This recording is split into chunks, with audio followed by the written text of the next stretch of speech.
Mario here. Before I start this video, I'd like to introduce you to my new pet. His name is Mr. SnugandLove. Yep, it's my favorite. Love him so much. Mr. SnugandLove. Anyways, so this video is another deck layout. Me and Jonathan have been toying with the notion to make fun decks. I don't know why he wants to do fun decks, really.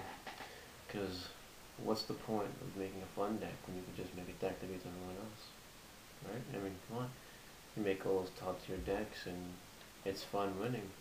But I don't know where he's going with this. But I made a fun deck that's actually good. Yeah. Mr. SnugandLove agrees that this deck is actually a pretty good deck. It is a pretty good deck. For a fun deck. For a deck that's not serious. For tournament play, I think it's pretty good.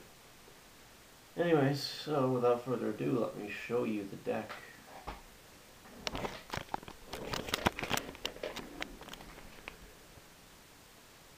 This is Exodia and Unnecessary Light. I'm one that lives in the darkness. Anyways, yes, Exodia. So let's go through the recipe here. My phone is going off. Oh well. Alright, so we got the 5 Exodia pieces. Ooh. And then we have 3 Substitutes, 2 Treeborn Frogs, 3 Dupe Frogs, 3 Swap Frogs, 2 Unifrogs, 3 Flip-Flop Frogs, 3 Submarine Frogs, a 1-for-1, 3 Upstart Goblins, Death Frog, 3 Poison Draw Frogs, 2 Pot of Avarice, Hand Destruction, 3 of them, and 3 Reckless Grades. So now let's just go through all this and see what they're used for. Exodia is used for winning instantly by having all 5 pieces in your hand, but even someone who doesn't play Yu-Gi-Oh knows that, so I'm not even going to explain that. Substitutes, you want to try and get this card on the field with another monster, so that you thin out your deck, so that you're drawing as Exodia pieces, you send all the frogs to the graveyard. And you get Substitute out normally, or you use 1-for-1, which is why it's in here. Wow. And then, using Substitute, the last monsters I would play are Dupe Frogs. Go for a Dupe Frog walk so your opponent can't attack.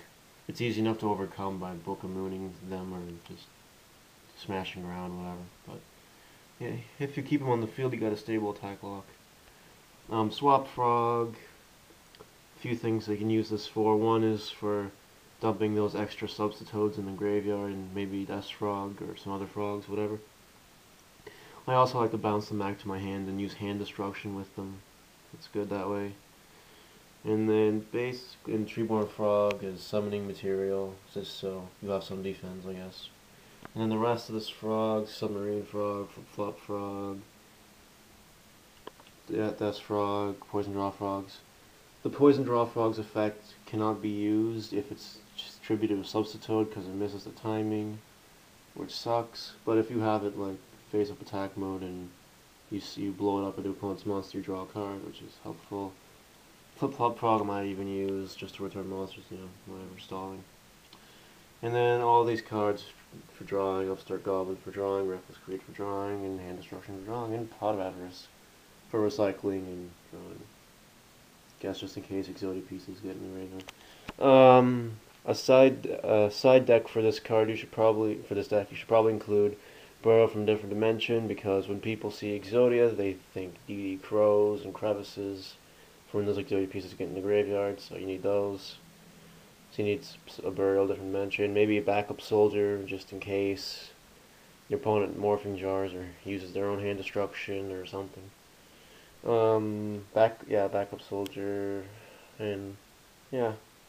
So, this is a fun deck. Fun deck number 1, Exodia. Thank you for watching, and say goodbye to Mr. SnugandLove. Say goodbye, Mr. SnugandLove. Bye! Goodbye, YouTube.